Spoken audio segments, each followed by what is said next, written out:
أشهد أن لا إله إلا الله وحده لا شريك له وأشهد أن محمدا عبده ورسوله أما بعد فأعوذ بالله من الشيطان الرجيم بسم الله الرحمن الرحيم الحمد لله رب العالمين الرحمن الرحيم مالك يوم الدين إياك نعبد وإياك نستعين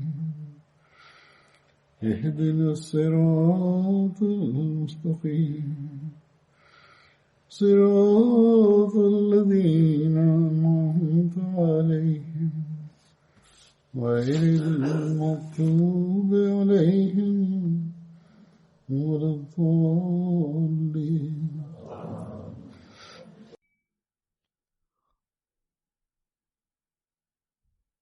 Бисмиллахир-рахманир-рахим. Сегодня я расскажу о Хазрате Хиляле бин Умайе Вакфи, да будет доволен им Аллах.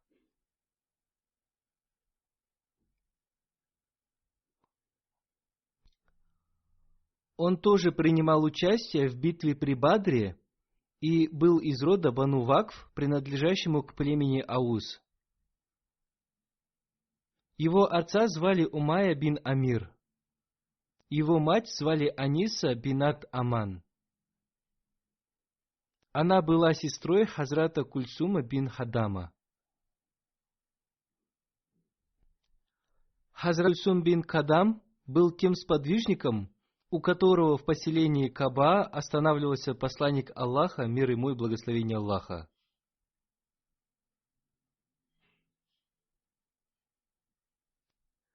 Хазрат Хиляль бин Умайя был дважды женат. Его первую жену звали Фари бинт Малик бин Дашин. Вторую жену звали Малика бинат Абдулла. Обе его жены приняли ислам. Он был одним из первых, принявших ислам, и разрушил идолов племени Бану Вакиф. В день победы над Меккой это племя находилось под его властью.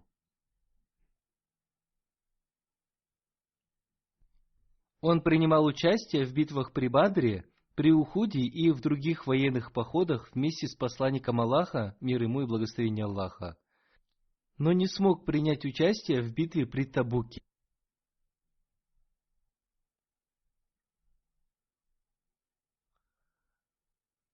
Ибн Хишам вписал его имя в список сподвижников, принимавших участие в битве при Бадре. Хазрат Хиляль бин Умайя был одним из тех троих сподвижников, которые не смогли принять участие в битве при Табуке. Двух других сподвижников звали Хазрат Кааб бин Малик и Хазрат Марара бин Рабби.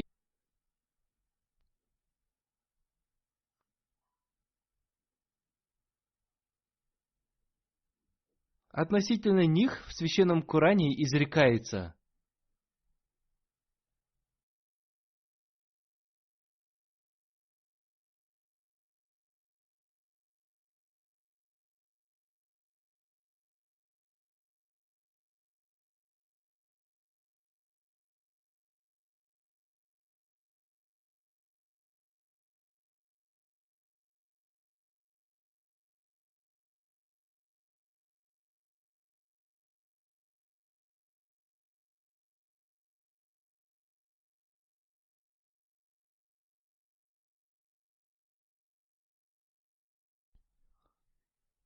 «И обратился он, принимая покаяние, к тем троим, которые были оставлены позади.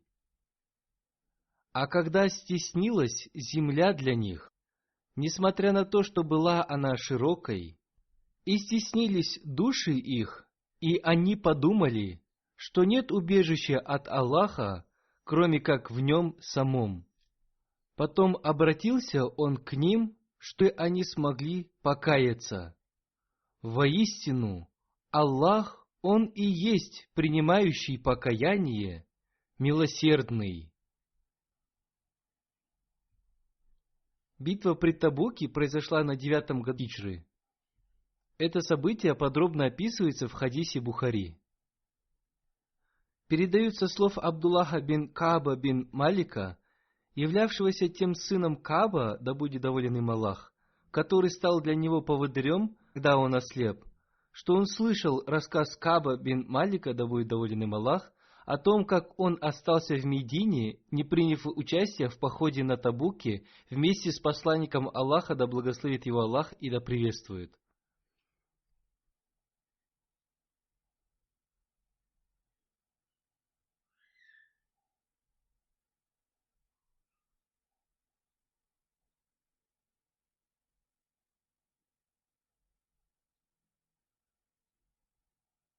Кааб сказал: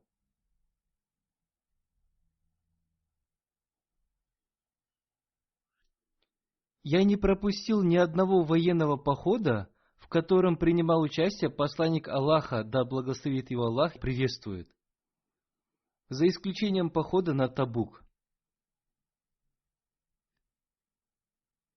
Впрочем, я не был с ним и во время битвы при Бадре, однако тогда никто из оставшихся не подвергся порицанию, поскольку посланник Аллаха, да благословит его Аллах, да приветствует, выступил из Медины вместе с другими мусульманами только для того, чтобы захватить торговый караван курайшитов, а Аллах свел их с врагами, с которыми они не договаривались об этом.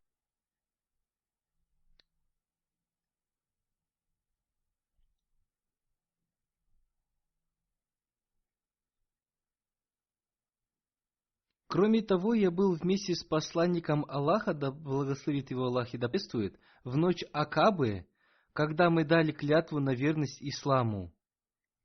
И я бы не променял Акабу на битву при Бадре, несмотря на то, что битва при Бадре пользуется среди людей большей известностью. Что касается моей истории, когда я не пошел вместе с посланником Аллаха, да благословит его Аллах и да приветствует, в поход на Табук, то поистине никогда я не был столько силен и хорошо обеспечен, как в то время, когда я пошел с ним в этот поход. Клянусь Аллахом, до этого никогда я не имел 2 верблюдиц, но ко времени этого похода они у меня были. Что же касается посланника Аллаха, да благословит его Аллах и да приветствует, то, желая выступить в поход против кого-либо, он обязательно скрывал свои истинные намерения, показывая, что намеревается предпринять другой поход. Так было и на сей раз, и это продолжится до тех пор, пока не настало время этого похода, в который посланник Аллаха, да благословит его Аллах и да приветствует, выступил в страшную жару, и в котором его ждали дальний путь, безводная пустыня и множество врагов. И он разъяснил мусульманам суть дела, чтобы они могли подготовиться к этому походу, а потом объявил им, куда именно он хотел направиться, и с посланником Аллаха, да благословит его Аллах и да приветствует, было так много мусульман, что количество их не поддавалось учету.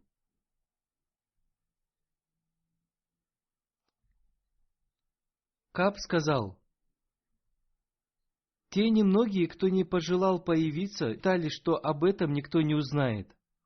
Однако это продолжалось лишь до тех пор, пока о таком человеке не ниспосылалось откровение от Всевышнего Аллаха. Посланник Аллаха, да благословит его Аллах и да приветствует, выступил в этот поход в то время, когда плоды уже созрели, а деревья давали приятную тень, которая притягивала меня. И посланник Аллаха, да благословит Аллах и да приветствует, вместе с другими мусульманами готовился к этому походу. Я же начал выходить из дома по утрам, чтобы готовиться вместе с ними, однако возвращался, ничего не сделав, и говоря себе: «Я могу сделать это, если захочу». И я продолжал поступать таким образом в то время, как другие продолжали серьезно готовиться к выступлению.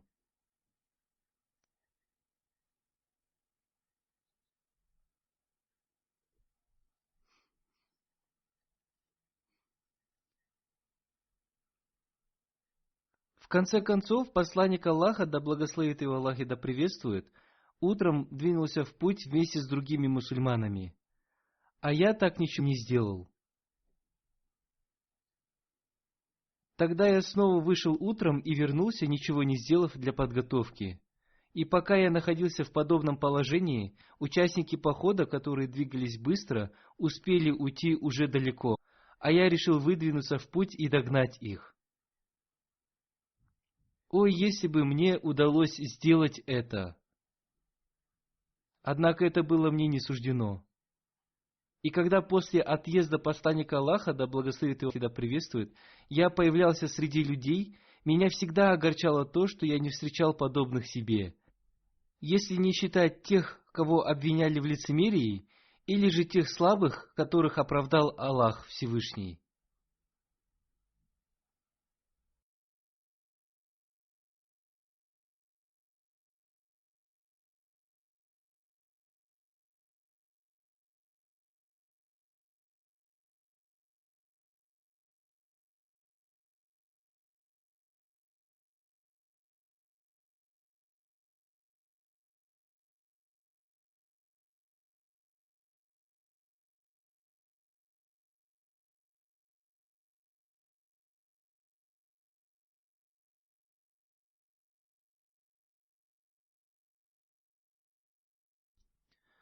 Что же касается посланника Аллаха, да благословит его Аллах и да приветствует, то он не вспомнил обо мне, пока не достиг Табука.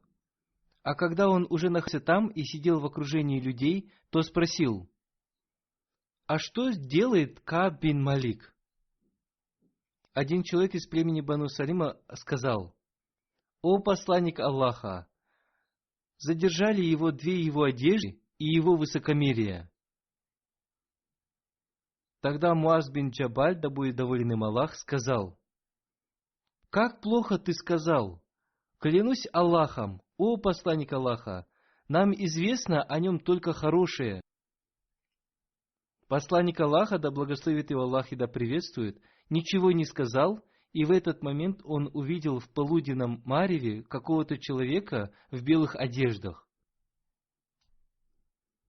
Посланник Аллаха, да благословит его Аллах и да приветствует, сказал: «Должно быть, это Абу Хайсама».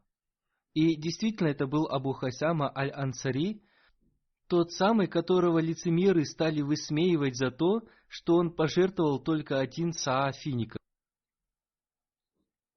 Кааб сказал: «А когда я узнал о том, что посланник Аллаха, да благословит его Аллах и да приветствует, уже возвращается из Табука, меня охватила сильная скорбь, и я стал придумывать ложные оправдания, говоря себе: как мне избежать его гнева завтра?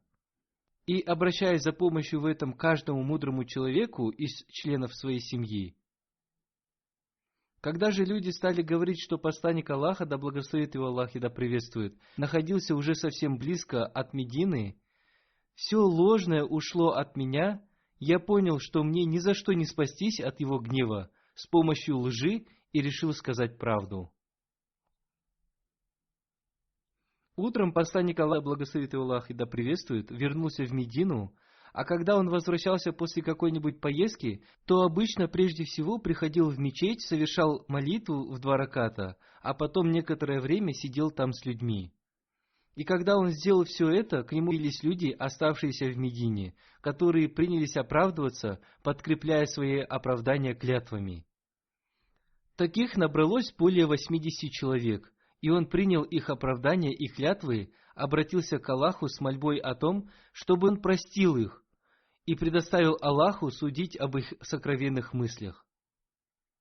А потом к нему подошел я, и когда я приветствовал его, он улыбнулся улыбкой человека, скрывающего свой гнев, и сказал: подойди». И когда я подошел ближе и сел перед ним, он спросил: «Что заставило тебя остаться?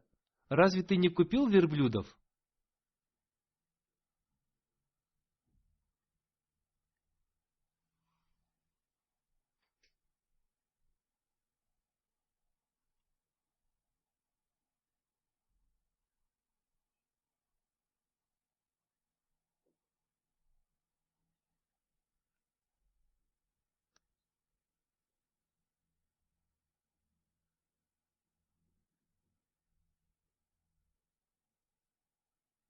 Кааб сказал: «Я сказал: о посланник Аллаха, клянусь Аллахом, если бы сидел я сейчас перед любым другим человеком, то думаю, что смог бы избежать его гнева с помощью ложных оправданий, ибо я наделен красноречием. Но, клянусь Аллахом, я понял, что если сегодня я солгу тебе, а ты удовлетворишься этим, то Аллах все равно сделает так, что уже скоро ты разгневаешься на меня.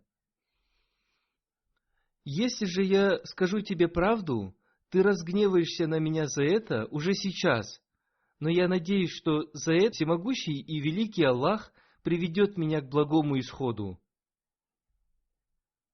Клянусь Аллахом, нет у меня никаких оправданий, и клянусь Аллахом, когда я остался, был я силен и обеспечен как никогда».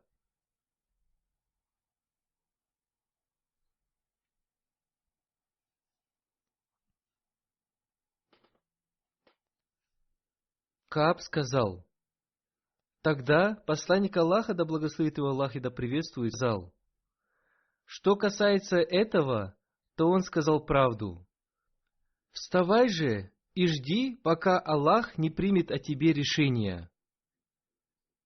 И после этого ко мне устремились люди из племени Бану Салима, которые последовали за мной и стали говорить мне: «Клянемся Аллахом, раньше мы не знали за тобой никаких грехов, и ты оказался не в состоянии оправдаться перед посланником Аллаха, да благословит его Аллах и да приветствует. Так же, как это сделали другие оставшиеся, а ведь для того, чтобы искупить твой грех, посланнику Аллаха, да благословит его Аллах и да приветствует, достаточно было бы обращения к Аллаху с мольбой о твоем прощении».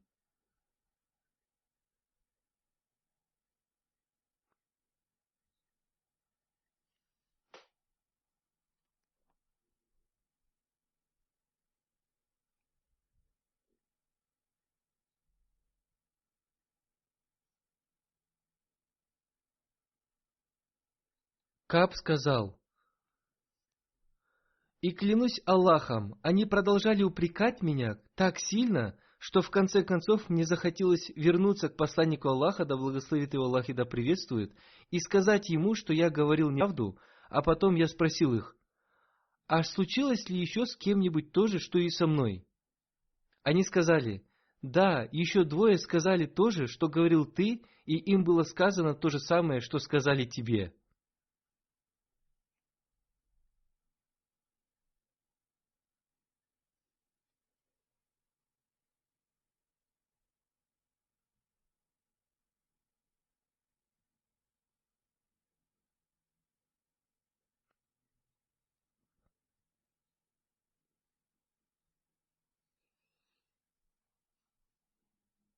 Кааб сказал: «Я спросил: кто же эти двое?»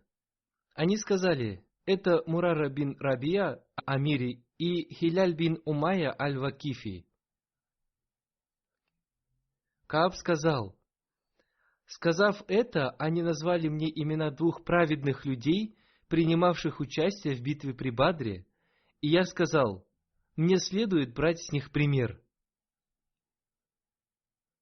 Кааб сказал: и после того, как они назвали мне имена этих двоих, я решил ничего не менять.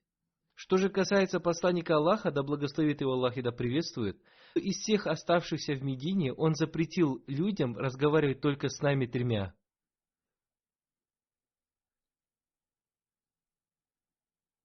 Кааб сказал: и люди стали сторониться нас, или же он сказал: люди изменили свое отношение к нам, и даже земля, на которой я жил, стала для меня неузнаваемой.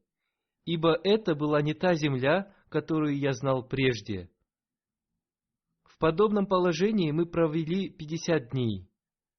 Что касается двух моих товарищей, то они проявляли смирение, сидели у себя дома и плакали. Я же был моложе и сильнее их, и поэтому я выходил из дома, принимал участие в молитвах вместе с другими мусульманами, ходил по рынкам, и никто не разговаривал со мной. И я подходил к посланнику Аллаха, да благословит его Аллах и да приветствует, приветствуя его, когда он сидел среди людей после молитвы, и спрашивая себя, пошевелил он своими губами в ответ на мое приветствие или нет. А потом я молился рядом с ним, украдкой посматривая на него. И когда я был занят молитвой, он смотрел на меня. Когда же я поворачивался в его сторону, он от меня отворачивался.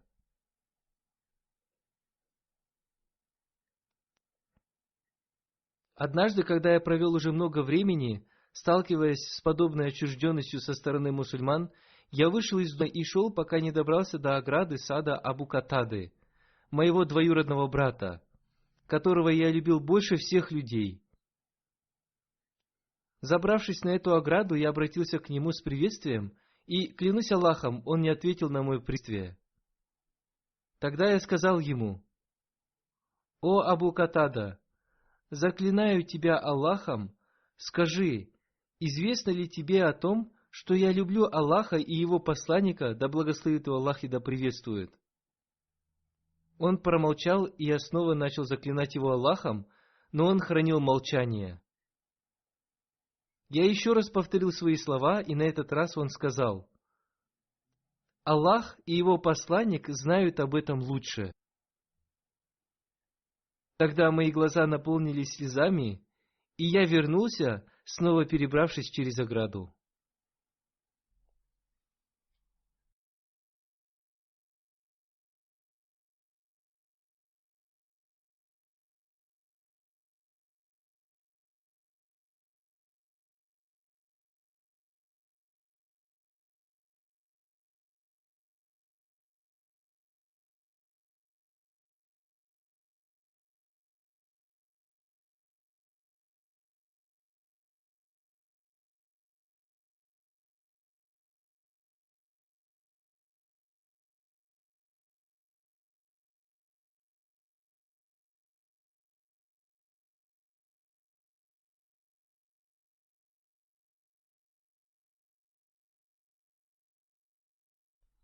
А проходя по рынку Медины некоторое время спустя, я вдруг услышал, как один из крестьян Аш-Шама, которые были христианами и привозили в Медину продовольствие на продажу, говорит: «Кто отведет меня к Каабу бин Малику?»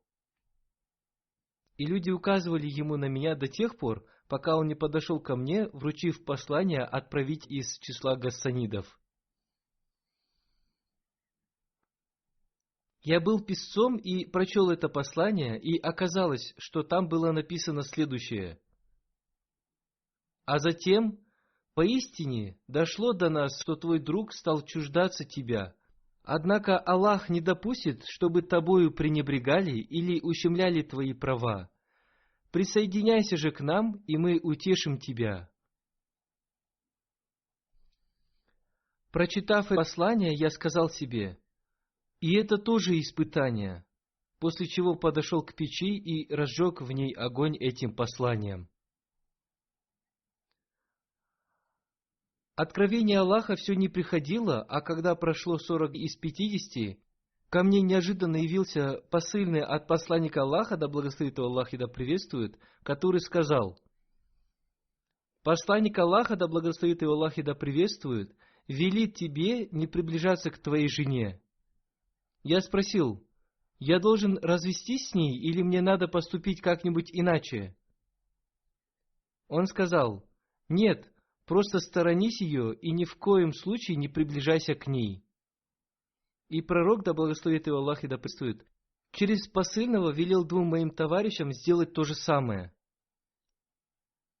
Тогда я сказал своей жене: «Отправляйся к своим родителям и оставайся у них, пока Аллах не вынесет свое решение по этому делу». А потом к посланнику Аллаха, да благословит его Аллах и да приветствует, пришла жена Хиляля бин Умайи, которая сказала ему: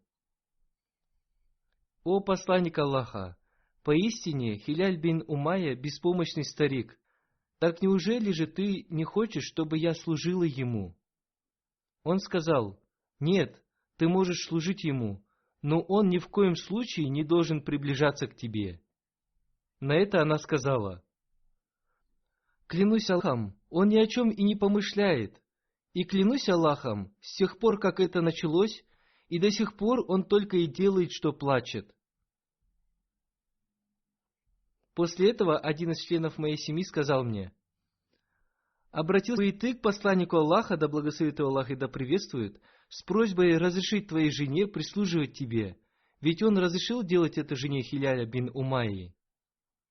В ответ я сказал: «Не стану я обращаться к посланнику Аллаха, да благословит его Аллах и да приветствует, с такой просьбой, ибо не знаю, что посланник Аллаха, да благословит его Аллах и да приветствует, скажет на это, ведь я еще молод». И я оставался в подобном положении еще 10 дней, так когда они истекли, прошло уже 50 дней с тех пор, как людям было запрещено разговаривать с нами. А после того, как на исходе 50-й ночи я совершил утреннюю молитву на крыше одного из наших домов и сидел там, пребывая в том состоянии, о котором упомянул Всевышний Аллах, и душа моя сжималась, а земля казалась тесной, несмотря на ее обширность, я неожиданно услышал голос человека, забравшегося на гору Саль, и кричавшего оттуда во весь голос: «О Кааб бин Малик, радуйся!» Услышав это, я склонился в земном поклоне, так как понял, что пришло облегчение. И действительно, оказалось, что во время утренней молитвы посланник Аллаха, да благословит его Аллах и да приветствует, объявил людям о том, что всемогущий и великий Аллах принял наше покаяние, после чего люди поспешили донести до нас эту радостную весть.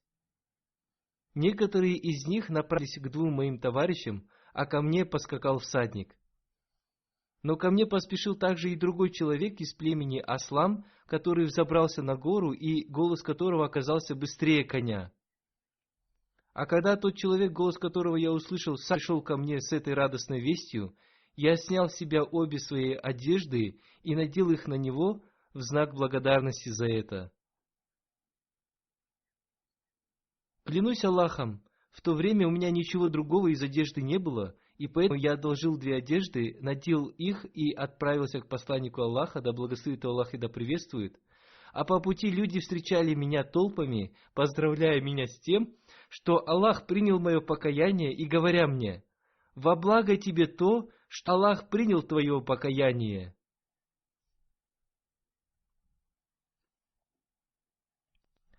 Войдя в мечеть, я увидел посланника Аллаха, да благословит его Аллах и да приветствует, сидевшего там в окружении людей.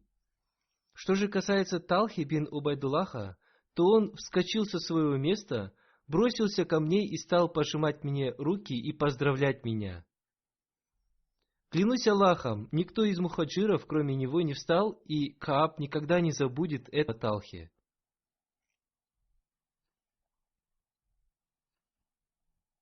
Кааб сказал: а после того, как я приветствовал посланника Аллаха, да благословит его Аллах и да приветствует, он сказал: радуйся лучшему из дней твоих с тех пор, как твоя мать родила тебя. И лицо его при этом сияло от радости. Я спросил: это от тебя, о посланник Аллаха, или же от Аллаха? На что он ответил: нет, это от всемогущего и великого Аллаха. Когда посланника Аллаха, да благословит его Аллах и да приветствует, что-нибудь радовало, лицо его озарялось и становилось подобным мне, о чем всем нам было известно.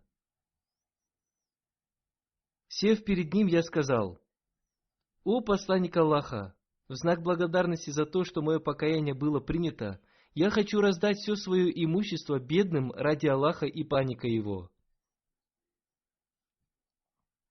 На это посланник Аллаха, да благословит его Аллах и да приветствует, сказал: оставь часть его себе, ибо это будет лучше для тебя. Тогда я сказал: я оставлю за собой мою долю Хайбара. И я сказал также: о посланник Аллаха, поистине Аллах спас меня только благодаря тому, что я сказал правду, и в знак благодарности за то, что мое покаяние было принято, я до самой смерти не буду говорить ничего, кроме правды. И клянусь Аллахом, с тех пор, как я сказал это посланнику Аллаха, да благословит его Аллах и да приветствует, я не слышал о том, чтобы Всевышний Аллах оказал бы кому-либо из мусульман такое же великое благодеяние, какое Он оказал мне, и клянусь Аллахом, с тех пор, как я сказал это посланнику Аллаха, да благословит его Аллах и да приветствует, и до сего дня я ни разу не солгал намеренно. И поистине я надеюсь, что Аллах Всевышний упасет меня от этого и в дальнейшем. Кааб сказал: и Всевышний Аллах ниспослал следующие аяты. Воистину, обратился Аллах, принимая покаяние, к пророку и к мухаджирам, переселившимся, и к ансарам, помощникам, которые последовали за ним в трудный час, после того, как чуть было не отклонились сердца некоторых из них. Потом он обратился к ним, принимая покаяние. Воистину, он к ним сострадательный, милосердный. И обратился он, принимая покаяние, к тем троим, которые были оставлены позади. А когда стеснилась земля для них, несмотря на то, что была она широкой, и стеснились души их, и не подумали, что нет убежища от Аллаха, кроме как в нем самом, потом обратился он к ним, чтобы они смогли покаяться. Воистину, Аллах, Он и есть принимающий покаяние, милосердный. О те, которые уверовали! Бойтесь Аллаха и пребывайте с правдивыми. Кааб сказал: клянусь Аллахом, после того, как Аллах указал мне путь к исламу, наибольшим благодеянием, которое Он оказал мне, стало то, что я был правдив с посланником Аллаха, да благословит его Аллах и да приветствует, и не солгал ему, поскольку в том случае я бы погиб, как погибли те, которые солгали. Ведь поистине, ниспослав откровение, Всевышний Аллах сказал о лгавших наихудшее из того, что говорил Он о ком бы то ни было. Аллах Всевышний сказал: они будут клясться Аллахом перед вами, когда вы вернетесь к ним, чтобы вы отвернулись от них, оставляя в покое. Отвратитесь же от них. Воистину, они нечисты, и убежище их гиена, как воздаяние за то, что они приобретали. Они будут клясться вам, чтобы вы были довольны ими, но даже если вы будете довольны ими, то воистину Аллах не бывает доволен людьми нечестивыми. Кааб сказал: мы трое были оставлены в отличие от тех, клятвы которых принял посланник Аллаха, да благословит его Аллах и да приветствует, когда они клялись ему, и для которых просил прощения у Аллаха. Посланник Аллаха, да благословит его Аллах и да приветствует, откладывал решение нашего дела до тех пор, пока сам Всевышний Аллах не вынес своего решения об этом, и об этом Всевышний Аллах сказал: и обратился он, принимая покаяние, к тем троим, которые были оставлены позади. Имеющееся в этом аяте упоминание о том, что мы были оставлены, касается не того, что мы остались в Медине и не приняли участие в походе, а того, что пророк, да благословит Аллах и да приветствует, оставил нас, отложив решение нашего дела, в отличие от тех, кто клялся ему и оправдывался перед ним, и чьи оправдания он принял. Хазрат Хиляль бин Умайя умер в период правления амира Муавии. Сейчас я немного расскажу о битве при Табуке. Об этом я уже говорил в одной из своих проповедей. Местность Табук расположена по дороге в Сирию, по этому пути часто проходили торговые караваны.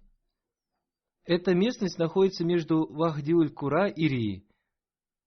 Часто это место называют городом народа Асхабуль-Эка. Это тот народ, которому был ниспослан Хазрат Шуайб, мир ему. Хазрат Шуайб, мир ему, жил в городе Мадьян, но также был ниспослан к народу Асхабуль-Эка. Это место находится далеко от Медины на расстоянии 400 миль. Эта битва имеет и другие названия – Газватуль-Усра и Джайшуль-Усра, то есть трудная война и трудные войска. Также ее называют Газватуль-Фазаха, то есть та война, которая унизила врагов. После заключения Худайбийского договора посланник Аллаха, мир ему и благословение Аллаха, написал письма разным правителям с призывом принять ислам. Он написал письма кесарю и наместнику Басры по имени Харис бин Абу Шимар Гассани, который был христианином. Прочитав это письмо, он пришел в ярость и грозил напасть на Медину. Об этом посланнику Аллаха, мир ему и благословение Аллаха, сообщило племени Напти, которое часто ездило в Сирию торговать маслом. Это племя сообщило посланнику Аллаха, мир ему и благословение Аллаха, о том, что Византия хочет напасть на Медину. В соответствии с другим повествованием, христиане из числа арабов написали кесарю о том, что этот ложный пророк умер, и что теперь мусульмане страдают от голода, и что они пострадали от засухи, и в результате весь их скот пал. Услышав об этом, кесарь стал готовить войско, в котором было 40 тысяч воинов. Это войско дошло до Сирии. Но очевидно, что это не совсем точное предание. Когда посланник Аллаха, мир ему и благословение Аллаха, узнал об этом, он открыто обратился к сподвижникам и призвал их готовиться к войне. Он сообщил им, куда следует направляться. Эти сведения, взятые из книги Шара Аллама Заркани, когда посланник Аллаха, мир и благословение Аллаха, открыто объявил о подготовке к войне, все начали жертвовать по мере своих возможностей. На этот призыв отозвались как богатые, так и бедные люди. Все сподвижники готовы были пройти пешком сотни миль, и каждый из них жертвовал то, что было у него в доме. Они делали это только для того, чтобы угодить посланнику Аллаха, мир ему и благословение Аллаха. На войну готовы были выйти и те, у кого не было даже обуви. Они говорили: «О посланник Аллаха, если мы будем обуты, мы готовы пойти на войну. Мы даже готовы пойти босиком, но наши ноги будут изранены». Однако положение мусульман было настолько тяжелым, что они не могли обеспечить обувью своих людей. Одним словом, каждый из них был готов пожертвовать тем, что было у него дома. Хазрат Умар, да будет доволен им Аллах, думал, что на этот раз его имущества было недостаточно, и он сможет опередить в этом деле Хазрата Абу Бакра, да будет доволен им Аллах. Он принес половину своего имущества. Посланник Аллаха, мир ему и благословение Аллаха, спросил его: «О Умар, что ты оставил своим домочадцам?» Он ответил: «Я оставил дома ровно половину своего имущества». В свою очередь, Хазрат Абу Бакр, да будет доволен им Аллах, принес все имущество, которое было в доме. Посланник Аллаха, мир ему и благословение Аллаха, спросил его: «Что ты оставил своим домочадцам?» Он ответил: «Я оставил им Аллаха и его посланника, мир ему и благословение Аллаха». После того же, как Хазрат Умар, да будет доволен им Аллах, узнал о том, сколько имущества отдал Хазрат Абу Бакр, да будет доволен им Аллах, ради этого похода, он сказал: «Нет такого благого дела, в котором бы ты, о Абу Бакр, не опередил бы всех». Хазрат обетованный Мессия, мир ему, повествуя об этом событии, написал: «Однажды у нашего святого пророка, мир ему и благословение Аллаха, возникла потребность в деньгах. Хазрат Абу Бакр, да доволен им Аллах, принес к его ногам все имущество из своего дома. Святой пророк, мир ему и благословение Аллаха, спросил его: «О Абу Бакр, что ты оставил в своем доме?» Он ответил: «В своем доме я оставил Всевышнего Аллаха и посланника». Хазрат Умар, да будет доволен им Аллах, принес половину имущества своего дома. Святой пророк, мир ему и благословение Аллаха, спросил его: «О Умар, что ты оставил в своем доме?» Он ответил: «Я оставил в своем доме ровно половину своего имущества». Святой пророк, мир ему и благословение Аллаха, сказал: «Положения Абу Бакра и Умара отличаются так же, как и их деяния». Стоимость имущества, которое пожертвовал Хазрат Абу Бакр, да будет доволен им Аллах, ради этой войны, составила 4000 дирхемов. Хазрат Усман, да будет доволен им Аллах, пожертвовал своих верблюдов, лошадей и наличные деньги. После этого посланник Аллаха, мир ему и благословение Аллаха, стоя на минбаре, сказал, что после таких пожертвований Всевышний Аллах не будет спрашивать с Усмана. В другом повествовании говорится о том, что Хазрат Усману, да будет доволен им Аллах, не будет вреда ни в одном деле, которое он будет совершать. И эти слова он повторил дважды. У Хазрата Акиля, да будет доволен им Аллах, не было ничего, чтобы пожертвовать. Он целую ночь поливал водой из колодца землю одного человека, и утром, получив за это 4 или 5 килограмм фиников, половину он оставил у себя дома, а вторую половину пожертвовал.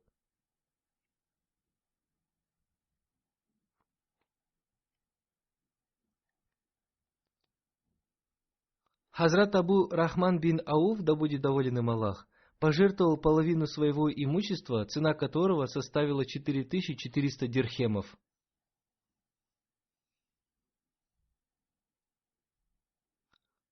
Хазрат Асим бин Ади, да будет доволен им Аллах, пожертвовал 100 васик фиников. В одном васике 60 саа. 1 саа равен 2,5 килограмм. Лицемеры стали говорить, что все эти пожертвования совершаются на показ. В целом вес всех этих пожертвованных фиников составил 14 тысяч килограмм или 14 тонн. В прошлую пятницу я ошибся и сказал, что один из фиников пожертвовал 600 килограмм фиников. Однако будет правильнее сказать, что там было 6000 килограмм.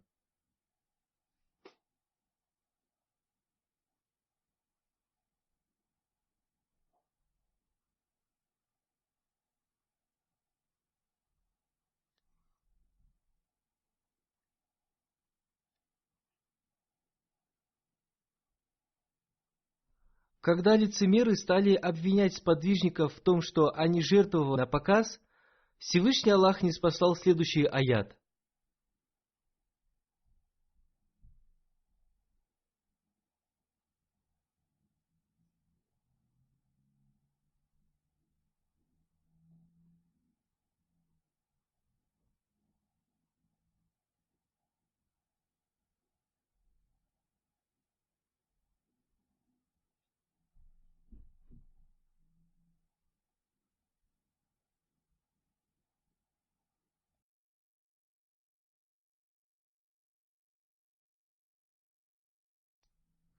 Те, которые высмеивают добровольно подающих из верующих за милостыни их, и высмеивают тех, которые не находят ничего, кроме трудов своих, так что издеваются они над ними, воздаст им Аллах за издевательство их, и для них наказание мучительное. Есть еще один материал о Хазрате Хиляле бин Умайе. Иншаллах, я расскажу об этом в следующий раз. А сейчас я хочу сделать объявление о движении Вакфинау.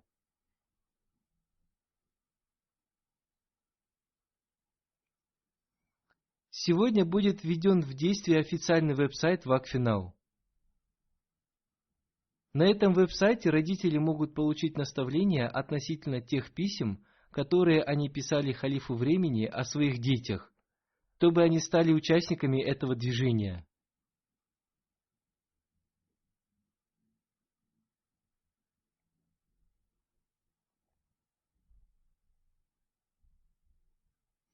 Также родители могут черпать оттуда информацию с моими наставлениями относительно этого. Там также будут размещены проповеди халифа времени и программы обучения для детей. Там будут размещены газеты для мальчиков и девочек под названием «Исмаил и Марьям». Там можно будет получить наставления относительно своей будущей карьеры. Можно будет обновить свой статус в Акфинал, а также узнать, в ком и в чем нуждается община в настоящий момент. Вы должны продолжить свою учебу с той целью, чтобы стать полезными для общины. Там есть наставления для секретарей отделений в Акфинал. Там также будут размещены бланки, с помощью которых они смогут отправлять отчеты в центр. Там также есть видеоматериалы о моих занятиях, которые я проводил с детьми, участниками движения в Акфинал. Там вы можете почерпнуть информацию о том, как связаться с центральным офисом в Акфинал. Там также будет размещена вся информация о проводимых мероприятиях отделений в Акфинал в разных странах с фотографиями. Сегодня, иншаллах, я запущу этот веб-сайт. Дети и их родители должны обрести пользу от этого веб-сайта.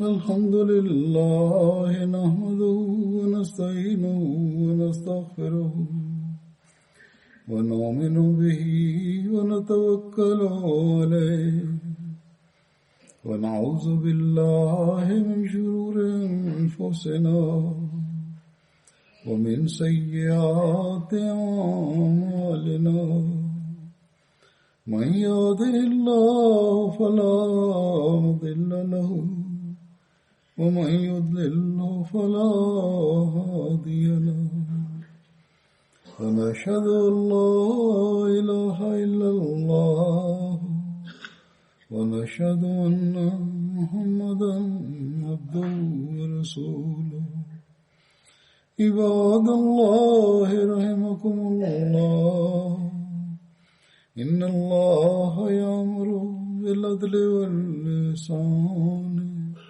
وإيتاء ذي القربى وينهى عن الفحشاء والمنكر والبغي يعظكم لعلكم تذكرون اذكروا الله يذكركم وادعوه يستجب لكم ولذكر الله أكبر